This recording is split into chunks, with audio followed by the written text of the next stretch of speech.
Dans un contexte de hausse des cours des matières premières, la prudence domine sur les marchés avant la publication mercredi de l'indice des prix à la consommation aux États-Unis.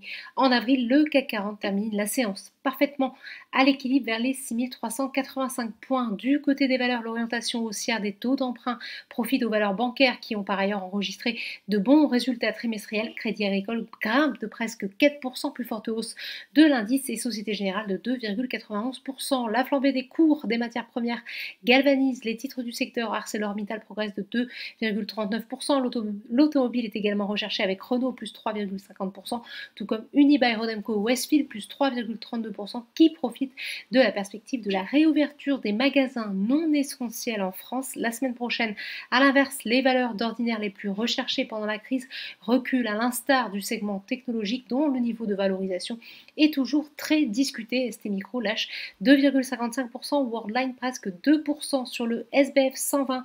La réouverture de l'économie profite là aussi à la foncière commerciale Clépierre, plus forte hausse. Les parapétrolières décollent grâce à la hausse des cours du pétrole. De son côté, Technip Energy monte après avoir annoncé la construction d'une usine pétrochimique pour l'Indian Oil Company en Inde pour un montant évalué entre 250 et 500 millions d'euros. A l'inverse, les valeurs liées à la transition écologique, à l'instar de McPhy Energy et de Neoen plébiscité ces dernières semaines, reculent pénalisés par des prises de bénéfices, tout comme l'opérateur de satellite SES Global. Outre-Atlantique, les craintes inflationnistes demeurent en toile de fond, notamment en raison de la progression des matières premières. La bourse de New York a débuté la semaine en ordre dispersé avec un nouveau plus haut pour le Dow Jones à 35 000 points, tandis que le Nasdaq recule. Voilà, c'est tout pour ce soir. N'oubliez pas, toute l'actualité économique et financière est sur Boursorama.